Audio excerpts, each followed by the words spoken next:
میرے پاس ایک خاتون آئی، کہنے لگی کہ 50,000 روپیہ قرض لیا تھا تو سود پہ لیا تھا میں نے، اب 1.5 لاکھ روپیہ ہو گیا ہے، تو وہ وعدہ آ گیا تو میں دے نہیں پا رہی، تو ساتھ اس کا بچہ تھا اور وہ ٹانگوں سے معذور تھا، وہ منظر مجھے نہیں بھولتا۔ تو کہنے لگی کہ آپ کسی کو بھیجیں اور دیکھیں ہمارے دروازے پہ وہ کھڑے ہوئے ہیں، کتنے صفاق لوگ ہیں، تو آپ نے کسی مجبوری کے تحت لیا ہوگا۔ تو کہنے لگی ہاں میں نے بیٹی کی شادی کرنی تھی، لوگوں کے گھروں کے برتن مانج کے میں نے کوئی جہیز کی چیزیں بنا لی تھی، لیکن وہ کہنے لگے 100 آدمی لے کے آئیں گے بارات میں، تو اس وجہ سے مجھے یہ قرض اٹھانا پڑا، باقی تو میں نے تیاری کر لی تھی۔ تو میں نے کہا آپ اپنے رشتہ داروں میں شادی کر لیتے جن کو آپ کا احساس ہوتا۔ تو اس نے مجھے کہا کہ جو بارات لے کے آیا وہ میرا سکا بھائی تھا، سکا بھائی اپنی اس بہن کے گھر اپنے بیٹے کو بیانے آ رہا ہے جس کا شوہر گھر کے برتن بھی بیچ کے نشہ کر لیتا ہے اور وہ لوگوں کے گھروں کے برتن مانج رہی ہے، اور وہ بھی کہہ رہا ہے میں 100 کا لشکر لے کے حملہ آور ہونا ہے۔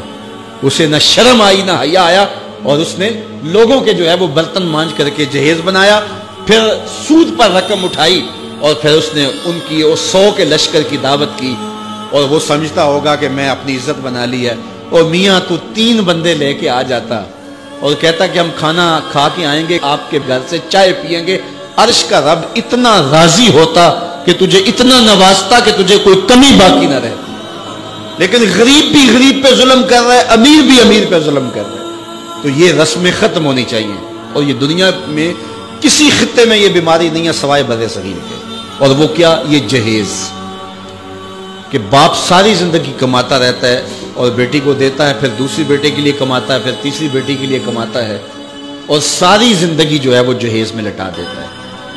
اور لوگ مطالبہ کرتے ہیں کہ ہمیں اتنا جہیز دیا جائے۔ پوری دنیا میں یہ کہیں نہیں ہوتا، نہ شرق میں نہ غرب میں، کہیں بھی نہیں، صرف بر صغیر، اور یہ ایک ہندوانہ رسم ہے، اور اس رسم کو ہم سینے سے لگایا ہوا ہے، اور اس پر اتنی سختی سے پابند ہے کہ دیکھا جاتا ہے کہ یہ چیز بھی ہونی چاہیے، یہ چیز بھی ہونی چاہیے، یہ بھی چیز ہونی چاہیے۔ جہیز کی باقاعدہ اشیاء ملتی ہیں، اور باقاعدہ جو ہے اس کے مطالبے، اس کی لسٹیں ہوتی ہیں کہ یہ ہمیں دیا جائے۔ بھلا کوئی جہیز سے بھی امیر ہوا ہے اور اس کے مسائل دور ہوئے ہیں؟ یہ بھی مانگنے کا ایک طریقہ ہے، اور پوری دنیا کے اوپر میں نے عرض کیا کہیں نہیں ہوتا، اور اسلام میں تو اس کی گنجائش ہی نہیں ہے۔ تحفہ آپ دے سکتے ہیں، لیکن وہ بھی ایک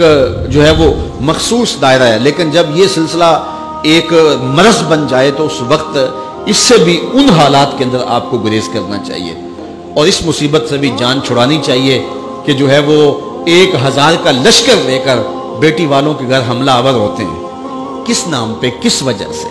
اور وہ لوگوں سے قرض اٹھاتے پھرتے ہیں۔ اور اس کے لیے ظاہر ہے جو بیٹیوں کے ماں باپ ہیں ان کے لیے اس کے خلاف جہاد کرنا بہت مشکل ہوگا۔ مشکل اس لیے ہوگا کہ لوگ کہیں گے یہ دینے کے لیے کہہ رہے ہیں، اور بیٹے والے جب مطالبہ کریں گے، بیٹی کو ایسے کوئی قبول نہیں کرتا، تو اگر کوئی جہیز کے بغیر بیٹی کا نکاح کرنا چاہے تو کون قبول کرے گا؟ اس کے لیے سب سے اہم ذمہ داری جو ہے وہ بیٹوں والوں کی ہے کہ وہ عزم کریں۔ میں نوجوانوں سے بھی مخاطب ہوں کہ وہ عزم کریں کہ ہم جب بھی مانگیں گے پیشانی سجدے میں رکھ کے اللہ سے مانگیں گے، اور ہم اپنے ہاتھوں پر اللہ کی دی ہوئی طاقت پہ بھروسہ کریں گے، خود کمائیں گے، سنگ لاکھ چٹانوں سے بھی اپنی ضرورت کو نکالیں گے، کسی غریب کی بیٹی سے یا امیر کی بیٹی سے جہیز نہیں مانگیں گے۔ جس نے بیٹی دے دی اس نے کیا باقی رکھا ہے؟